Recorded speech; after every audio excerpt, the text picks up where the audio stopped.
कुछ थोड़ी सी बेहतर खबरें आई हैं कि अब मुज़ाकरात चल रहे हैं। गो के पाकिस्तान पीपल्स पार्टी के लोग गए मुज़ाकरात करने के लिए, और इसका एक रीज़न भी है कि पाकिस्तान पीपल्स पार्टी को आज़ाद कश्मीर में मुमकिन तौर पे हुकूमत बनाकर दी जाएगी। आज़ाद कश्मीर के लोगों ने बड़ी लंबी एक स्ट्रगल की है। 40 दिन तक उन्होंने वहाँ पे धरना दिया, उन्होंने एहतजाज किया, बहुत सारी लाशें गिरी। इस बीच में सिविलियंस जो हैं वो बड़ी तादाद में शहीद हो गए, कुछ पुलिस एहलकार भी शहीद हुए, सिक्योरिटी फोर्सेस के लोग, और झड़पें होती रहीं। एक दिन पहले जो लड़ाई हुई वो बड़ी खौफनाक थी। उसमें इतला आई कि उस लड़ाई में 8 के करीब कश्मीरी नौजवान शहीद हुए, जबकि 3 पुलिस एहलकारों का या सिक्योरिटी एहलकारों के बारे में कहा जाता है उनकी भी शहादत हुई है। और लोगों ने दोनों तरफ से दरख्त काट के फेंक दिए थे और बड़ी सिचुएशन क्रिएट हो गई थी। और उसके बाद फिर मुज़ाकरात का दोबारा फैसला किया गया। तो अब जॉइंट अवामी एक्शन कमेटी के लोग मुख्तलिफ जगहों पर धरने देकर बैठे हुए हैं और वो अपना एहतजाज कर रहे हैं। बिलावल मुजफ्फराबाद पहुंचे, और बिलावल को क्योंकि आज़ाद कश्मीर में हुकूमत बनाकर देनी है तो बिलावल को थोड़ा सा मार्जिन दिया जाएगा कि वो मुज़ाकरात करवाएं, और जितनी कोई क्रेडिबिलिटी बनती है किसी पॉलिटिकल पार्टी की तो वो बिलावल को कोशिश करेंगे उसको लॉन्च करें और कश्मीर के अंदर थोड़ी सी पीपल्स पार्टी के लिए फ़िज़ा बनाई जाए। इससे पहले भी पीपल्स पार्टी को ही आज़ाद कश्मीर में हुकूमत बनाकर दी गई थी, और पीपल्स पार्टी का ही फैसल राठौर वहाँ पे वज़ीर आज़म था, तमाम फैसले उसने ही किए थे। लेकिन अच्छी बात यह है कि चीज़ें ऐसा लगता है कि अब अंजाम की तरफ जा रही हैं, और आज़ाद कश्मीर के लोगों को उनके मुतालबात तस्लीम होने की सूरत में इस मुसीबत से निजात मिल जाएगी। मैं बार बार ये कह रहा था कि इस नफ़रत को फैलाने की बजाय मामले को बातचीत से हल करना चाहिए, तो बातचीत शुरू हो गई है। अब इसमें जो जॉइंट अवामी एक्शन कमेटी है उन्होंने फील्ड मार्शल आसिम मुनीर का भी नाम लिया है। पहले देख लेते हैं कि उन्होंने क्या कहा। उनका जो बयान है वो मैं आपके सामने रख देता हूँ। जॉइंट अवामी एक्शन कमेटी ने कहा कि तवील मुज़ाकरात के बाद क़यादत की जानिब से लॉन्ग मार्च को आलमी तौर पर मुलतवी करने का बाज़ाब्ता ऐलान कर दिया गया है। हुकूमत को मुतालबात पर अमल दरामद के लिए 21 जुलाई तक की मोहलत दे दी गई है। यानी आज जब आप ये वीडियो सुन रहे हैं तो 16 जुलाई है, अभी 5 दिन मजीद बाकी हैं, तो 21 जुलाई तक की मोहलत दी गई है। अगर मुकर्ररा मुद्दत तक वादे पूरे ना किए गए या मुतालबात मंजूर ना हुए तो 22 जुलाई से दोबारा लॉन्ग मार्च का आगाज़ किया जाएगा। वादे रहे कि लॉन्ग मार्च मुलतवी हुआ है, कॉल ऑफ नहीं किया गया। तमाम जारी जो धरने हैं वो हस्बे साबिक बरकरार रहेंगे और अवामी जदोजहद जारी रहेगी। ये फैसला तहरीक के इख्तिताम का नहीं बल्कि मुज़ाकरात को एक मौका देने का फैसला है। अब निगाहें हुकूमत के अमली इक़दाम पर हैं। अगर वादे पूरे हुए तो ये अवामी जद्दोजहद की कामयाबी होगी, और अगर वादा खिलाफी की गई तो 22 जुलाई को अवाम दोबारा अपने आइनी और पुरअमन हक के लिए मैदान में होंगे। अल्लाह ताला हक और इंसाफ पर मबनी फैसला नसीब फरमाए। मामला यह है कि अब कुछ चीज़ें तय होने की तरफ जा रही हैं। उसका रीज़न ये है, ना तो आज़ाद कश्मीर के अवाम पीछे हटते हैं और ना इस्टेब्लिशमेंट अपने मौक़िफ़ से पीछे हट रही थी। मसला ज़्यादा आकर फंसा हुआ था 12 नशिस्तों पर। तो वो जो 12 नशिस्तें हैं वो गले की हड्डी बनी हुई है। एस्टेब्लिशमेंट को यह पता है कि इन 12 नशिस्तों के ज़रिए से ही बड़े आराम से आज़ाद कश्मीर में हुकूमत बनाई जा सकती है। अब क्योंकि पाकिस्तान तहरीक इंसाफ भी इलेक्शन से बाहर चली गई है और कलअदम होने के बाद जॉइंट अवामी एक्शन कमेटी भी इलेक्शन नहीं लड़ सकती, तो ये सिचुएशन अब एस्टेब्लिशमेंट के लिए उतनी बुरी नहीं है। धांधली वादली करके पीपल्स पार्टी को हुकूमत बनाकर दी जा सकती है। अब इसमें एक और जो डेवलपमेंट है वो मैं आपके सामने रखता हूं, जिसमें जॉइंट अवामी एक्शन कमेटी ने कहा कि उन्होंने फील्ड मार्शल आसिम मुनीर को मौजूदा हालात के तनाजुर में 13 जुलाई को एक ख़त लिखा था और 14 जुलाई 2026 को उनको वो ख़त मिला था, और तमाम हालात उन्हें बताए गए थे आसिम मुनीर साहब को। और उन्होंने फौरी तौर पे जनाब सैयद कमर रज़ा साहब, चेयरमैन ओवरसीज पाकिस्तानी फाउंडेशन को अपना नुमाइंदा मुकर्रर करते हुए जम्मू कश्मीर जॉइंट अवामी एक्शन कमेटी की तरफ भेजा। अब वो कहते हैं जनाब के जो मुज़ाकरात हैं वो 15 जुलाई को हुए, यानी कल के दिन में मुज़ाकरात हुए, और उन्होंने अपने मुतालबात सामने रखे और उनके ऊपर बड़ी डिटेल बातचीत हुई। अब जो कमर रज़ा साहब हैं, उन्होंने जो ओवरसीज़ फाउंडेशन के सरबराह हैं, उन्होंने कहा जी कि लॉन्ग मार्च आप रोक लें, और इस बात की उन्होंने यकीन दहानी करवाई कि तमाम मसाइल बातचीत के जरिए हल किए जाएंगे। तो अब 5 दिन का टाइम रख दिया गया है, धरने जारी रहेंगे, लॉन्ग मार्च नहीं किया जाएगा। ये है जनाब मामला। तो पीपल्स पार्टी भी इसमें आ गई, फील्ड मार्शल आसिम मुनीर का नाम भी इसके अंदर आ गया है। तो अब अंदर क्या चल रहा है? वो मैं आपको बता देता हूँ। मेरी वहाँ पे जो मकामी सहाफ़ी हैं या जो ये जॉइंट अवामी एक्शन कमेटी के लोग हैं, जो लोग धरने में मौजूद हैं, उन लोगों के ज़रिए से जो मेरे पास इन्फॉर्मेशन पहुंची वो क्या है, ये अभी तक बता हैं कि 12 नशस्तें जो मुहाजिरीन वाली हैं वो ख़त्म कर दी जाएं, या कम से कम उनका ये इख्तियार ख़त्म कर दिया जाए कि वो आज़ाद कश्मीर में हुकूमत बनाएं या आज़ाद कश्मीर में हुकूमत गिराएं। तो कम से कम ये तो किया जाए। अब 6 नशस्तों को ख़त्म करने का मुतालबा तस्लीम कर दिया गया है। ये कहा गया कि 6 सीटें हम फौरी तौर पे ख़त्म कर देते हैं। हालांकि जो सुप्रीम कोर्ट है कश्मीर का वो ये फैसला दे चुका है कि ये जो सीटें ख़त्म होंगी ये 2/3 अक्सरियत के साथ ही होंगी, ये उसके बगैर नहीं होंगी। लेकिन मैं आपको बताता हूँ ना, एस्टेब्लिशमेंट की जिद होती है सारी, और कोई चक्कर नहीं होता। जब वो चाहेंगे तो वो हो भी जाएगा, वैसे भी हो जाएगा। तो 6 नशस्तें वो कहते हैं जी ख़त्म कर दी जाएंगी। 6 नशस्तों का फैसला इलेक्शन के फौरन बाद हो जाएगा। और ये भी बात की जा रही है कि ये 6 नशस्तों का आने वाली हुकूमत में वोट होगा या नहीं होगा। यानी वुज़रा आप इनको बना दें, लेकिन आप इनको वोट का हक ना दें।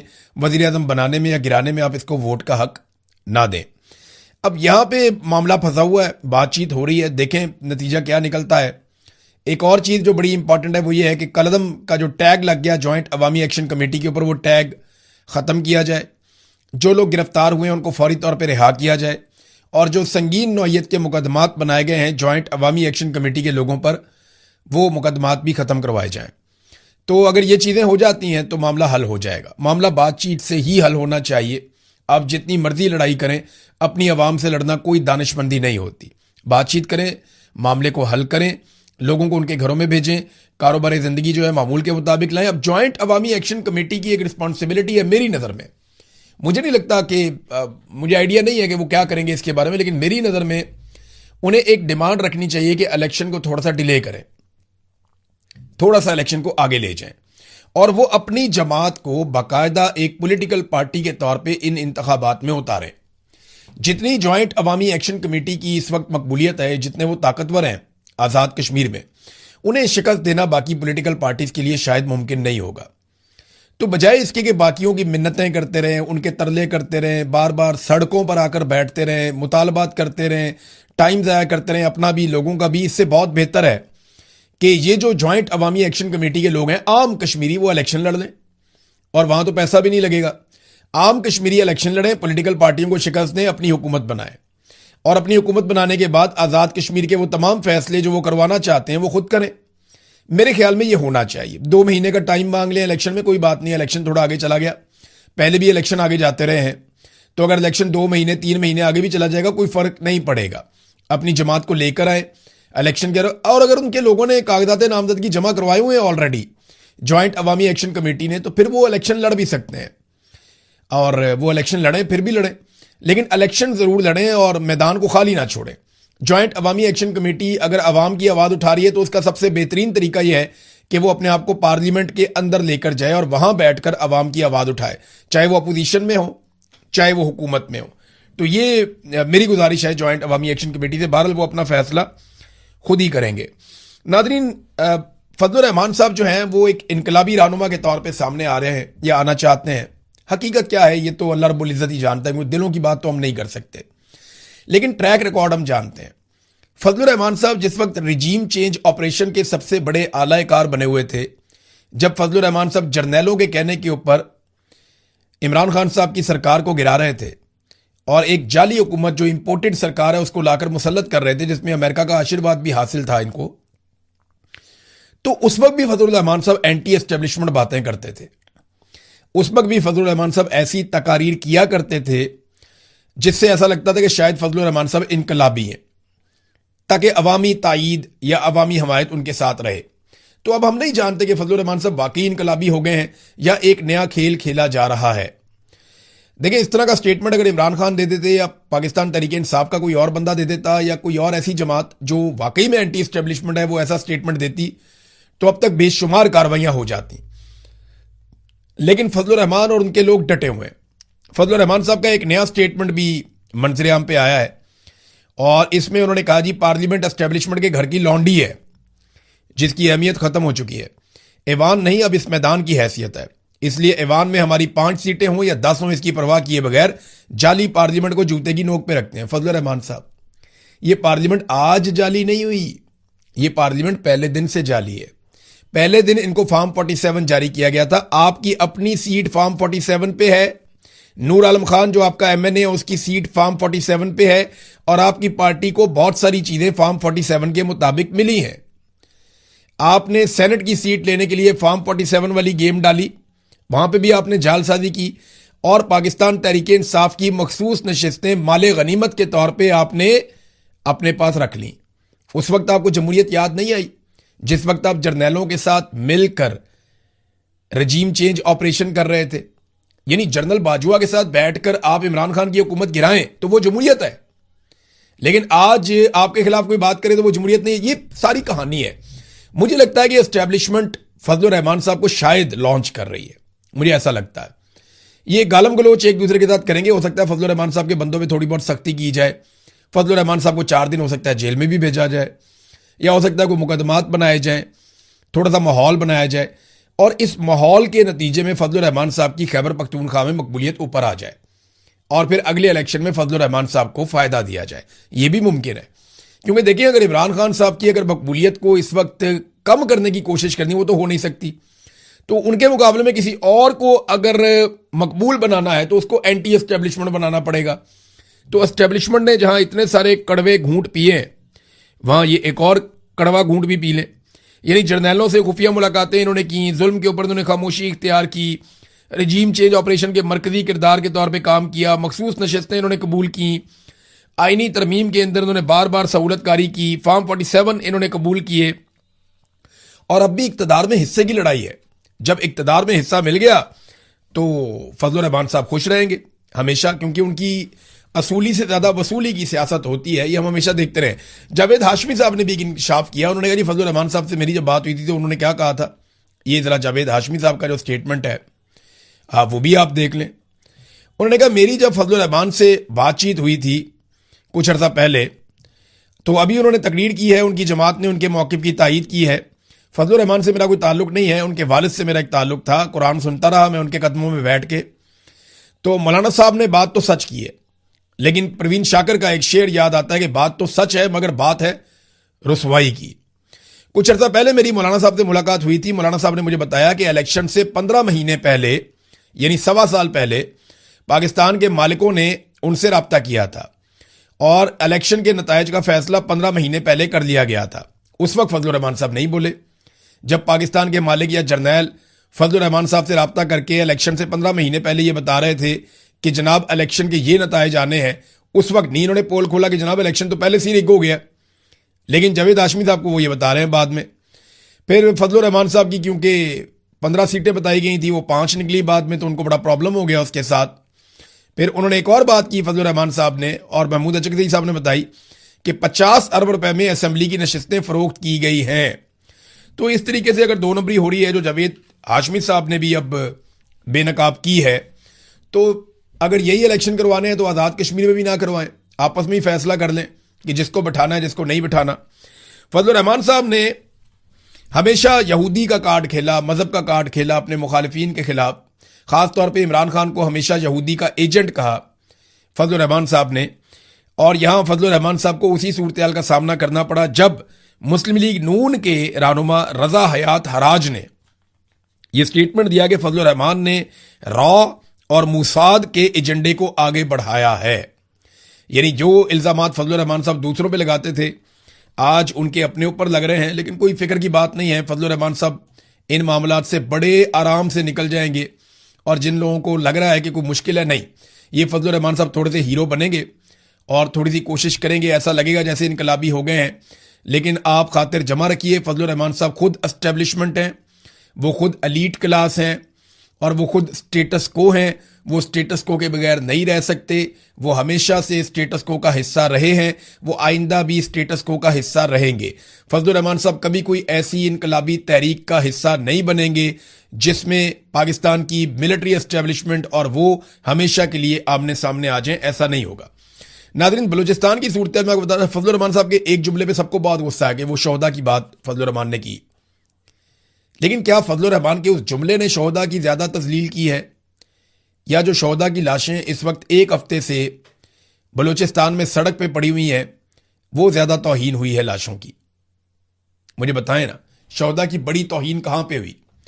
फजलुर रहमान के एक जुमले ने शोहदा की ज्यादा तौहीन की है, या 30 लाशें जो कोयटा में सड़कों पे रखी हुई हैं और वहां पे मुतासरीन बैठे हुए हैं पिछले एक हफ्ते से, वो लाशें दफनाई नहीं जा रही, शोहदा की ज्यादा तौहीन वहां पे हो रही है।